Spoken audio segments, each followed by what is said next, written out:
Le billionnaire a refusé toutes les femmes, jusqu'à ce que la femme de ménage arrive avec sa fille et que tout change. Il y a des histoires qui commencent un jour ordinaire, sans prévenir, sans que personne ne se rende compte que quelque chose est sur le point de changer pour toujours. Et c'est exactement ainsi que commence cette histoire. Dans un bureau silencieux, une feuille de papier à la main d'un homme qui avait appris à ne plus rien attendre de personne. Julien Beaumont était le genre d'homme qui remplissait n'importe quelle pièce rien qu'en y entrant. Pas par sa façon de parler, ni par le costume qu'il portait. C'était par le silence qu'il portait en lui. Un silence lourd, de ceux que les gens ressentent avant même de comprendre ce qu'ils ressentent. Il avait 46 ans, les cheveux bruns grisonnant aux tempes, et un regard qui en avait déjà trop vu pour être impressionné par peu de choses. La famille Beaumont était connue dans toute la région lyonnaise, comme une famille aisée. Le groupe Beaumont Bâtiment, fondé par le grand-père de Julien, développé par son père, était aujourd'hui entre ses mains. Du moins, c'est ce que la plupart des gens pensaient. En réalité, Julien gérait la partie visible de l'entreprise, les réunions, les contrats, le nom. Mais celui qui touchait vraiment aux chiffres, qui évoluait dans les coulisses des finances, c'était son oncle, Étienne Beaumont.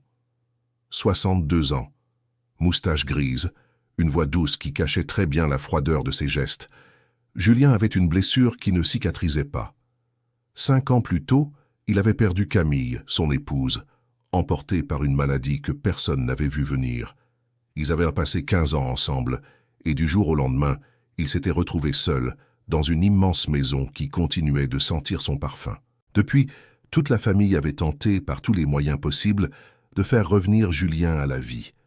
Sa sœur, Audrey, avait même organisé des rencontres déguisées en dîner. Sa mère, Madame Geneviève, avec ses 72 ans et un entêtement qui défiait le temps, avait été encore plus directe. « Julien, tu ne peux pas passer le reste de ta vie à étreindre un souvenir, » disait-elle, avec cette voix ferme qu'elle avait toujours eue. Mais il avait refusé l'une après l'autre, la fille d'un associé joli et bien élevé, l'avocate qu'un cousin lui avait présentée lors d'une fête, la professeure d'université qu'Audrey jugeait parfaite. Il y avait toujours une raison différente, mais au fond, la raison était toujours la même. Julien ne voulait tout simplement pas. Et puis vint ce lundi matin. Madame Colette était là, comme toujours. 32 ans qu'elle travaillait pour la famille Beaumont. Elle connaissait cette maison comme le dos de sa main. Chaque recoin, chaque bruit, chaque silence, que les pièces faisaient la nuit. Elle avait 64 ans, des cheveux presque entièrement blancs relevés en chignon, et portait l'uniforme bleu avec le tablier blanc qu'elle amidonnait elle-même chaque semaine. Colette n'était pas qu'une employée. Elle était la mémoire vivante de cette maison. Elle avait élevé Léa seule, après que son mari était parti quand la fillette avait 3 ans. Elle travaillait toute la journée dans la demeure des Beaumont et rentrait dans la petite chambre qu'elle louait à Saint-Denis, de l'autre côté de la ville. Léa avait grandi en sachant que sa mère n'avait pas le luxe de rentrer à la maison pour se plaindre de la fatigue. Elle avait compris très tôt la valeur des choses, simplement par l'effort qu'elles coûtent. Léa avait 22 ans, des cheveux bruns foncés et ondulés tombant sur ses épaules, des yeux qui semblaient toujours être attentifs à plusieurs choses à la fois. Elle avait passé les 3 dernières années dans la ville voisine de Saint-Étienne, étudiant l'administration des entreprises, dans une faculté où elle avait obtenu une bourse partielle. L'autre partie, c'était sa mère qui la payait. Elle avait toujours payé, sans jamais se plaindre. Et ce lundi matin, Léa était de retour. Ce n'était pas une visite ordinaire. Elle avait bien terminé la faculté, oui, mais ce n'était pas le diplôme qui l'amenait jusqu'ici. Elle avait besoin d'une lettre de recommandation signée par une personne au nom reconnu sur le marché pour postuler à une place dans un programme de formation à l'Alliance Tertiaire. Sem aquela carta, o nome dela sequer seria lido. A mãe foi quem sugeriu pedir ao Dr. Rodrigo. Ele te conhece desde pequena, Luísa. Sabe quem você é. Luísa não estava tão certa disso. Ela lembrava de Rodrigo como o homem sério do escritório, que às vezes aparecia na cozinha para pegar água e mal levantava os olhos do celular. Criança, não parecia entrar no radar dele. Mas a mãe insistiu, e Luísa foi. As duas entraram juntas pelo escritório principal da mansão. Rodrigo estava sentado atrás da mesa grande de madeira escura, de terno e gravata, mesmo sendo segunda de manhã, com uma pilha de papéis na mão. Ele levantou os olhos quando ouviu a porta abrir e por um segundo ficou olhando para as duas como quem tenta lembrar de um nome que sumiu da memória. Dona Zilda, ele disse, com aquele tom seco de sempre. Tem algum problema? Não, doutor Rodrigo. Me desculpe incomodar. Zilda fez um gesto discreto em direção à filha. É minha Luísa, ela acabou de se formar. Precisava de uma palavrinha com o senhor, se o senhor tivesse um minuto. Rodrigo olhou para Luísa, aquela moça de cabelos ondulados que ficou de pé perto da porta, com uma pasta simples debaixo do braço e um olhar que não era suplicante nem tímido, era só direto. Você precisa de quê? Ele perguntou. Luísa deu um passo à frente. De uma carta de recomendação. Só precisa de assinatura e um parágrafo dizendo que me conhece há anos. Posso escrever o texto, se quiser. Rodrigo baixou os papéis que tinha na mão devagar. Você pode escrever o texto, ele repetiu, como se estivesse ouvindo aquilo pela primeira vez. Sim, eu sei que o senhor é ocupado. Não quero tomar mais tempo do que o necessário. Ele ficou quieto um instante. Depois disse, não faço esse tipo de coisa. Zilda abriu a boca, mas Luísa foi mais rápida. Tudo bem. Ela pegou a pasta com mais firmeza. Obrigada pelo tempo. E virou para sair. Rodrigo ficou olhando para a porta enquanto as duas saíam. Não chamou de volta. Não disse mais nada. Voltou para os papéis. Mas alguma coisa havia ficado. Aquela tarde, Heitor Tavares apareceu no escritório sem avisar. Ele fazia isso com frequência. Entrava como se a casa fosse dele também. Jogava o paletó numa cadeira e tratava o sobrinho com uma familiaridade que às vezes Rodrigo achava pesada demais. Soube que a filha da Zilda esteve aqui pedindo favores. Heitor disse, servindo-se de uma água na garrafa da mesa sem perguntar. Rodrigo ergueu os olhos. Como você ficou sabendo disso? O tio deu de ombros. A casa fala, Rodrigo. Você sabe como é. Sentou-se na cadeira em frente ao sobrinho, cruzou as pernas. Fez bem em recusar. Esse tipo de situação cria confusão. A Zilda é boa funcionária, mas funcionária. Tem que manter distância. Rodrigo não respondeu. Mas alguma coisa naquilo o incomodou de um jeito que ele não conseguiu explicar direito. Naquela noite, ele foi até a cozinha buscar um café perto das 10 horas. Zilda ainda estava lá, guardando as últimas louças. Ela o ouviu entrar e não disse nada, como fazia sempre. Mas Rodrigo parou no meio da cozinha e perguntou sem planejamento. O que é esse programa que a Luísa quer entrar? Zilda parou com as mãos dentro do armário. Virou devagar. É uma vaga numa empresa de construção civil, doutor. O maior concorrente do senhor na região, se me permite dizer. Ela disse isso sem ironia, só com aquela honestidade direta que ela sempre teve. Ela estudou 3 anos longe de casa por essa bolsa. Eu economizei o que pude para completar o resto. O programa que ela quer é de 2 anos, forma a pessoa para a gestão de obras. É a vida dela, doutor. Rodrigo ficou olhando para ela. Por que você não me contou isso antes? Porque não é da minha conta pedir favor pro patrão, doutor Rodrigo. Ela fechou o armário com cuidado. Quem pediu foi ela mesma. E o senhor disse não. Sans cette lettre, son nom ne serait même pas lu.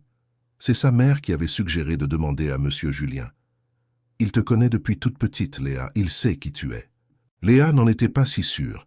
Elle se souvenait de Julien comme de l'homme sérieux du bureau qui passait parfois à la cuisine pour prendre de l'eau et levait à peine les yeux de son téléphone.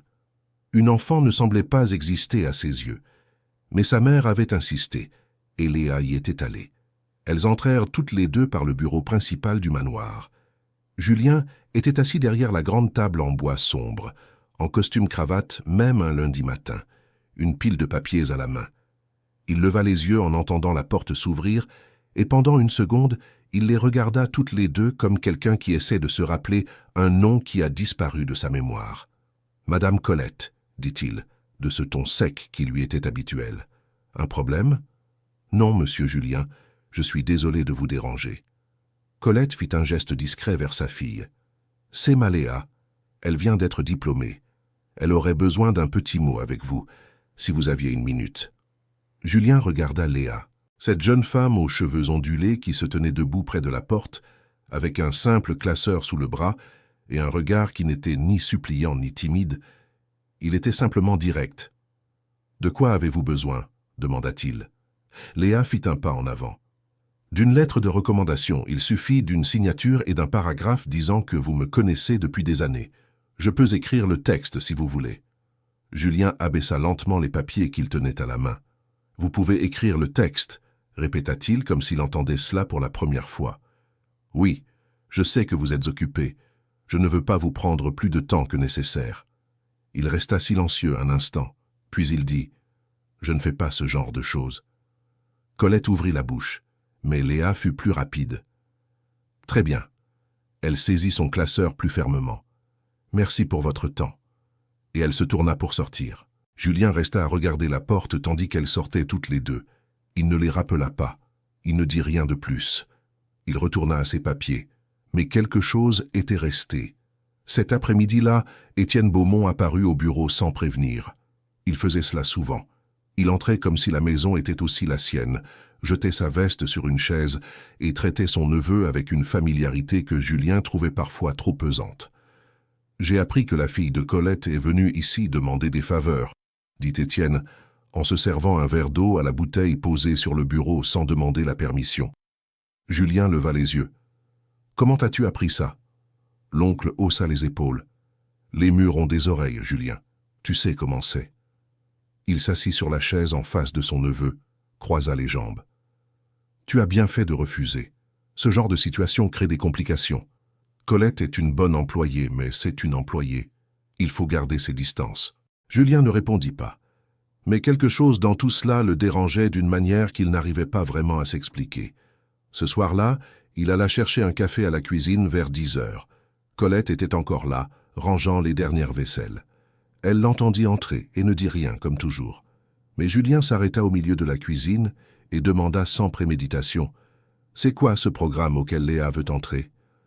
Colette s'immobilisa, les mains dans le placard. Elle se retourna lentement. « C'est une place dans une entreprise de construction, monsieur.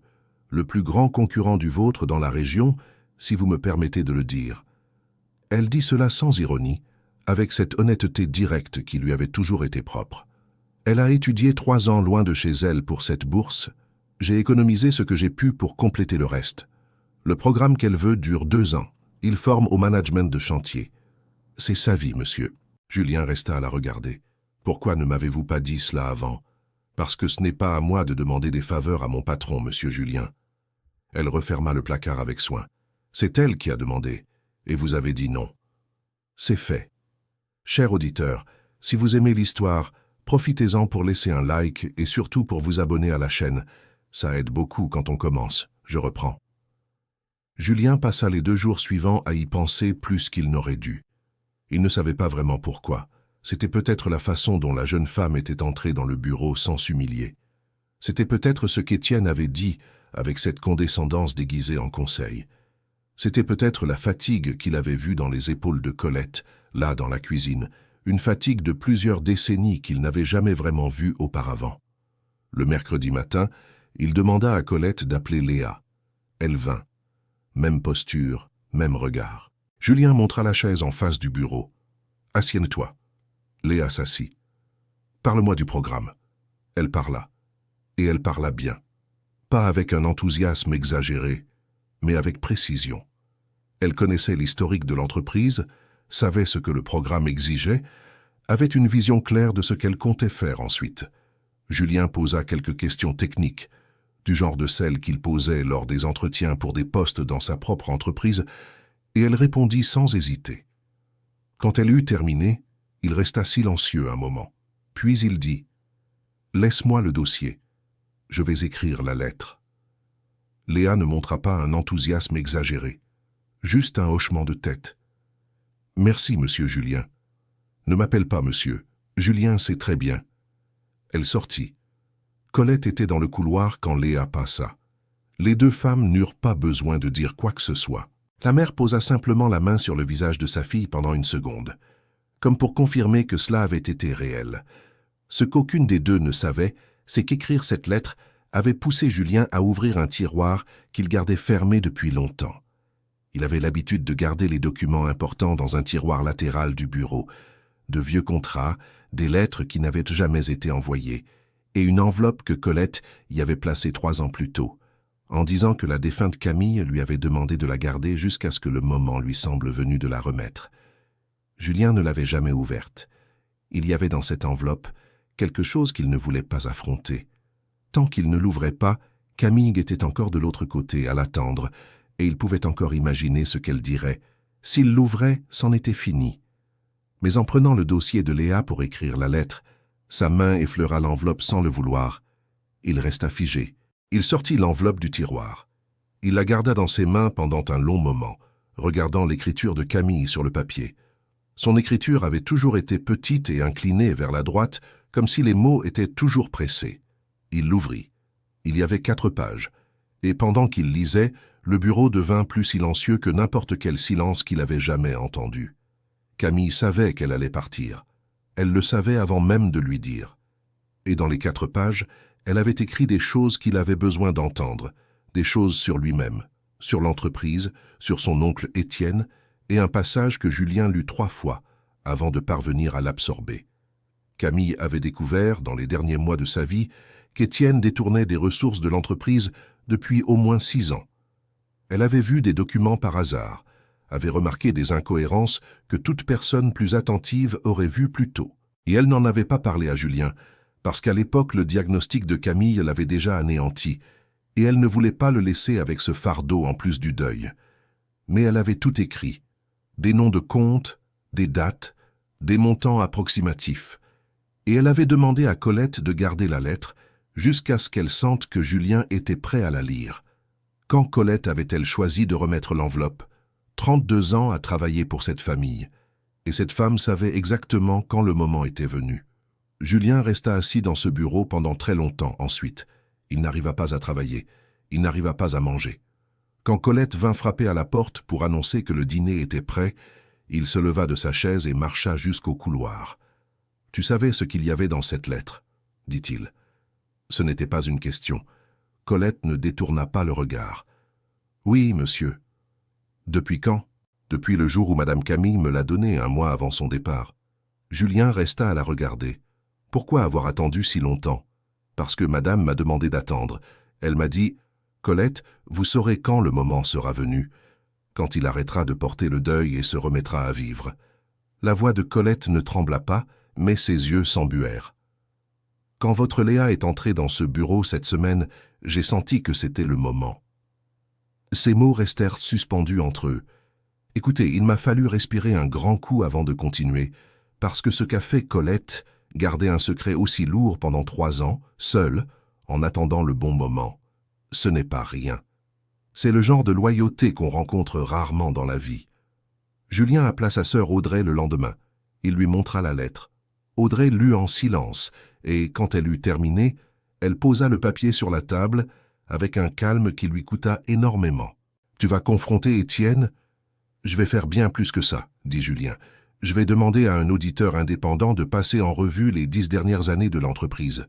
Tout, sans exception. » Audrey acquiesça. Puis elle regarda son frère d'un autre œil. « Tu vas bien, Julien ?» Il resta silencieux un instant. « Je ne sais pas encore. Mais je suis là. » C'était la vérité la plus honnête qu'il ait dite depuis des années. L'audit se fit en toute discrétion, mais Étienne sentit que quelque chose était en train de changer avant même d'en être officiellement informé. Il se rendit au bureau de Julien un matin et tenta, avec toute l'habileté acquise au fil des décennies, de construire un récit alternatif. Il dit qu'il avait pris des décisions financières risquées, oui, mais que tout était justifiable par le contexte du marché. Il dit qu'il avait réinjecté son propre argent à des moments critiques. Il dit que l'entreprise ne serait pas debout aujourd'hui sans lui. Julien le laissa parler. Il écouta tout, et quand Étienne eut terminé, il posa sur la table une copie des documents que Camille avait décrits dans sa lettre, des documents que l'auditeur avait confirmés et complétés. « Je ne suis pas venu ici pour discuter, » dit Julien. « Je suis venu pour te dire que tu vas quitter la direction, volontairement ou d'une autre manière, mais tu partiras. » Étienne devint rouge. Puis il pâlit. Ensuite, il se leva de sa chaise sans dire un mot de plus et s'en alla. Audrey, qui attendait dehors, entendit la porte claquer. Elle entra dans le bureau et regarda son frère. « C'est fini ?» Cette partie-là, oui. Ce qui n'était pas fini, c'était ce que Julien ressentait au fond de lui. Parce qu'avec la colère envers Étienne était venue une douleur différente.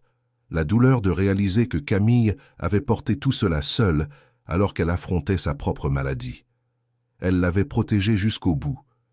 Et il n'en savait rien. Ces jours-là, Julien se mit à apparaître de plus en plus souvent dans la cuisine à des heures indues. Pas pour prendre un café, pour discuter avec Colette. Elle répondait quand il posait des questions et ne le forçait pas à parler quand il restait silencieux. Cela avait une valeur qu'il commençait tout juste à comprendre. Un après-midi, Léa vint à la maison pour annoncer à sa mère qu'elle avait reçu une réponse du programme. Julien était sur la terrasse quand elle passa, et sans réfléchir, il dit « Alors ?» Elle s'arrêta. Ils m'ont appelé pour une deuxième étape, un entretien avec leur direction. « Vous avez déjà une date ?»« La semaine prochaine. » Il hocha la tête, puis il dit « Si vous voulez faire une simulation d'entretien avant, prévenez-moi. » Léa resta immobile une seconde, comme si elle encaissait. « Vraiment ? Vous vous en êtes bien sorti quand je vous ai interviewé la semaine dernière, mais la direction, c'est différent. Ils mettent la pression. » Elle le regarda avec cet air de quelqu'un qui cherchait à comprendre si on la mettait à l'épreuve. Puis elle dit « Très bien, merci. » Et elle partit. Colette était à la fenêtre de la cuisine, faisant semblant de n'avoir rien entendu. Mais elle avait un sourire aux lèvres qu'elle s'efforça de cacher. La simulation d'entretien eut lieu 2 jours avant la date prévue. Julien fut impitoyable.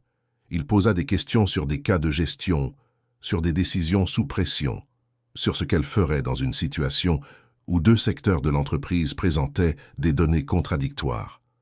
Léa répondit bien aux premières questions, hésita un moment au milieu, puis se reprit à la fin avec une réponse qui fit rester Julien silencieux quelques secondes avant de continuer. « Cette dernière réponse, dit-il. D'où ça vient ? De ma mère, dit-elle. Elle dit toujours que quand on ne sait pas quoi faire, on revient à l'essentiel.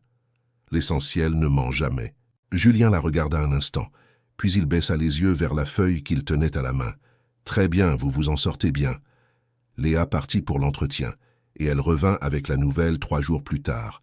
Elle était prise. Cher auditeur, si vous aimez l'histoire, profitez-en pour laisser un like et surtout vous abonner à la chaîne. Ça aide beaucoup ceux qui commencent. Maintenant, je continue.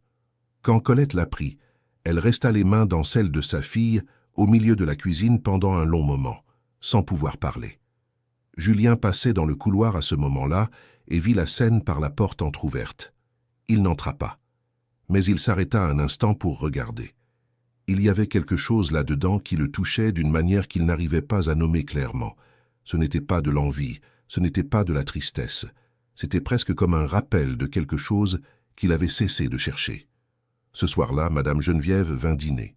La mère de Julien avait 72 ans, des cheveux entièrement blancs et une façon d'observer les gens qui donnait à chacun l'impression qu'elle lisait un livre auquel elle seule avait accès. Elle remarqua que son fils était différent. Pas euphorique, pas guéri de quoi que ce soit, juste différent. Comme si quelque chose s'était légèrement déplacé à l'intérieur de lui. Après le dîner, quand Colette apporta le café, Geneviève la retint par le bras avec douceur et dit, à voix basse mais pas assez basse, « Vous êtes une bonne femme, Colette. Je l'ai toujours été. » Colette inclina simplement la tête. « Vous êtes très aimable. » Julien, qui écoutait depuis le salon, fit tourner la tasse entre ses mains sans dire un mot. La semaine suivante, la restructuration de l'entreprise commença vraiment. Avec Étienne absent, Julien dut reprendre les finances temporairement, tout en engageant quelqu'un de confiance. Ce fut au cours de cette révision qu'il découvrit quelque chose que l'audit avait signalé, mais qu'il n'avait pas bien assimilé à la première lecture. Il y avait un compte parallèle, ouvert des années auparavant, sur lequel Étienne avait détourné une somme considérable. Et l'adresse de correspondance de ce compte, par négligence ou par arrogance, était l'adresse du manoir normand qu'Étienne utilisait au nom d'une société écran. Julien montra ça à Audrey. « Il va essayer de nier, dit-elle. Qu'il nie. Les documents parlent d'eux-mêmes. Et qu'est-ce que tu veux en faire ?» Julien resta silencieux. C'était la question. Il pouvait détruire Étienne publiquement. Il pouvait saisir toutes les instances nécessaires. Il pouvait faire assez de bruit pour que ce nom ne soit jamais oublié pour les mauvaises raisons. Mais il pouvait aussi exiger la restitution de la somme, sans spectacle, et fermer cette porte une bonne fois pour toutes. Il choisit la deuxième option, pas par générosité, par lassitude. Et parce qu'il savait que Camille, qui avait choisi de le protéger plutôt que de déclencher une guerre pendant qu'elle mourait, n'aurait pas voulu qu'il passe les prochaines années de sa vie dans une bataille. Étienne signa l'accord. Il rendit ce qu'il put, et pour le reste, il mit un bien immobilier en garantie. Il n'y eut pas de déjeuner d'adieu, pas de discours. Il partit du jour au lendemain et l'entreprise resta debout. Tout ce processus dura près de 2 mois. Et pendant ces 2 mois, Léa avait commencé le programme de la nouvelle entreprise et passé les week-ends à la maison avec sa mère. Parfois, elle apparaissait au manoir pour chercher Colette, et parfois elle finissait par rester dans la cuisine, à prendre un café pendant que sa mère terminait les dernières tâches de la journée. Julien commença à remarquer quand elle était là.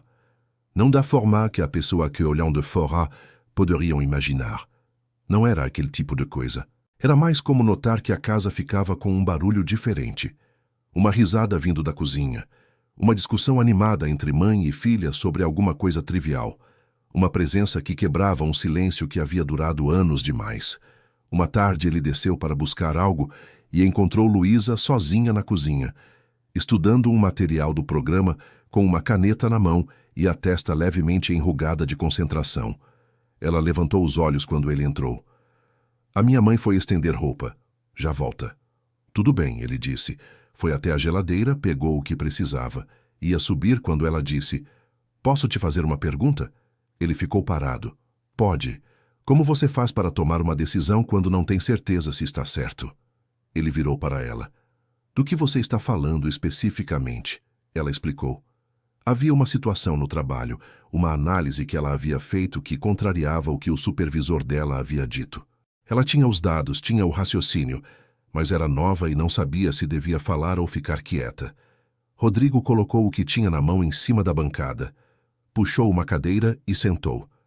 Me mostra os dados. Eles ficaram ali por quase 1 hora. Rodrigo foi direto, sem condescendência, sem o tipo de gentileza forçada que as pessoas usam com quem elas acham que não vai entender. Ele tratou Luísa como trataria qualquer analista do seu próprio time, e ela respondeu na mesma altura, questionando quando não concordava, ajustando quando ele apontava um erro. Quando Zilda entrou de volta na cozinha e encontrou os dois na mesa com papéis espalhados, ela ficou parada na porta por 1 segundo antes de entrar. Não disse nada. Mas naquela noite, antes de dormir, ela ficou pensando na carta de Fernanda, pensando em como a vida, às vezes, encontra o caminho que precisa encontrar por caminhos que a gente não imagina. Eu não sei se vocês estão sentindo o mesmo que eu enquanto acompanham essa história. Tem algo nessa conexão que se formou ali, entre um homem que havia se fechado para o mundo e uma jovem que entrou por uma porta que quase não foi aberta, que me parece muito maior do que a soma das partes. Semanas depois, Luísa apresentou a análise para o supervisor. Ele resistiu no começo, como era esperado, mas os dados eram sólidos, e quando a análise chegou até a diretoria do programa, o feedback foi positivo. Luísa foi mencionada numa reunião como destaque do grupo. Ela contou para a mãe, que contou para Rodrigo sem querer durante o café da manhã, ou talvez querendo, quem sabe, Zilda. Rodrigo ouviu e disse apenas, ela tem cabeça boa. Zilda concordou com um sorriso pequeno. Sempre teve. Naquele período, Beatriz começou a aparecer mais na mansão. Ela havia ficado curiosa com as mudanças que estava percebendo no irmão. Não grandes mudanças, não transformações dramáticas, mas pequenas coisas. Ele estava almoçando no horário certo. Havia retomado as caminhadas matinais que havia abandonado há 3 anos. Respondia mensagens no mesmo dia. Para quem conhecia Rodrigo de perto, aquilo era muito. Você está diferente, Beatriz disse numa tarde. Você é a segunda pessoa que me diz isso. Quem foi a primeira? A mamãe. Beatriz sorriu. Ela sempre chega primeiro. Rodrigo ficou olhando para a janela. Eu li a carta da Fernanda. Beatriz ficou em silêncio. Ela me deixou uma série de instruções. Ele continuou. Sobre a empresa, sobre o Heitor, mas também sobre outras coisas. Ele pausou. Ela escreveu que queria que eu voltasse a ser o homem que ela havia conhecido antes de tudo isso. Que esse homem ainda estava aqui. Que eu não tinha deixado ele ir, eu tinha só enterrado ele embaixo do luto. Beatriz ficou quieta por um bom tempo. Depois disse, ela estava certa. Eu sei. E agora? Rodrigo não respondeu de imediato. Agora eu estou tentando. No mês seguinte, Rodrigo tomou uma décision qui surpreendeu até Béatrice. Il a créé au sein de l'entreprise un programme de formation interne pour les jeunes issus de milieux modestes ayant terminé leurs études supérieures avec une bourse. 3 places par an, rémunérées, avec un mentorat direct. L'idée était née d'une série de conversations, certaines avec Léa, d'autres en solitaire, le soir, en relisant des passages de la lettre de Camille. Colette l'a appris par le fils d'Audrey, qui l'a mentionné au passage. Elle n'a rien dit à Julien. Mais un matin, quand il est descendu prendre son café et qu'elle a posé la tasse devant lui comme elle l'avait toujours fait, il y avait quelque chose de différent dans sa façon de le faire. Une dignité encore plus présente, comme si quelque chose en elle s'était aussi apaisé. Léa a terminé le programme de l'entreprise avec distinction. 2 ans de travail acharné, de soirées à étudier, de longues conversations avec sa mère au téléphone quand la fatigue pesait. Et le jour où elle a reçu son certificat et la proposition d'embauche officielle, elle s'est rendue au manoir avant toute autre chose. Pas pour fêter ça, pour remercier. Julien était dans son bureau quand elle a frappé à la porte. Elle est entrée et s'est tenue du même côté où elle s'était tenue 2 ans plus tôt, quand elle était venue demander une lettre qu'il avait failli ne pas signer. « Je veux que vous sachiez que cette lettre a tout changé », a-t-elle dit. Pas seulement parce qu'elle a ouvert la porte, mais parce que c'était la première fois que quelqu'un de l'extérieur de ma famille croyait en moi sans y être obligé. Julien l'a regardée. Puis il a dit « C'est vous qui avez cru en vous, Léa. Moi, j'ai seulement signé un papier. » Elle a secoué légèrement la tête. « Non, pas seulement ça. » Et tous deux savaient qu'elle avait raison. Colette, qui s'était arrêtée dans le couloir sans le vouloir en entendant la voix de sa fille, est restée immobile un instant. Puis elle a marché lentement jusqu'à la fenêtre du couloir et a regardé le jardin. Le soleil de l'après-midi entrait de côté, comme il le faisait toujours à cette heure-là, éclairant les plantes qu'elle avait elle-même entretenues pendant 32 ans. Elle a pensé à Camille. Elle a pensé à la lettre gardée si longtemps. Elle a pensé à sa fille, à l'intérieur du bureau, debout, toute la vie devant elle. Et elle a senti qu'elle avait fait tout ce qu'il fallait. Pas de manière grandiose, pas d'une façon que le monde allait remarquer, mais de la manière qui compte, avec de la patience, de la loyauté et la certitude silencieuse que certaines graines prennent du temps, mais finissent par germer. Madame Geneviève est apparue ce même soir, comme si la vie avait organisé cette date avec soin. Elle a salué la petite fille d'Audrey qui était en visite, a bu le thé que Colette avait préparé, et au moment de partir, elle s'est arrêtée sur le pas de la porte du salon, regardant son fils. « Tu es revenu » a-t-elle dit. Julien n'a pas répondu, mais il n'a pas détourné le regard, et cela, pour qui connaissait cet homme, était déjà la réponse la plus complète qui soit. Fin de l'histoire. Cette histoire m'a touché d'une manière que je n'attendais pas. Il y a quelque chose de très beau dans la façon dont Colette a attendu le bon moment pendant toutes ces années, gardant un poids en elle sans se plaindre une seule fois. Et il y a quelque chose de très honnête chez Léa, qui est entrée par cette porte sans demander aucune faveur, demandant seulement qu'on la voie telle qu'elle était. Si vous êtes allé jusqu'ici, vous connaissez le poids de cette histoire. Dites-nous ce que vous en avez pensé, d'où vous regardez. Et une chose, pensez-vous que Colette a bien fait d'attendre si longtemps avant de remettre cette lettre? Laissez votre avis dans les commentaires, on lit tout. Merci beaucoup pour votre compagnie. N'oubliez pas le like et de vous abonner à la chaîne pour ne pas manquer d'autres histoires comme celle-ci.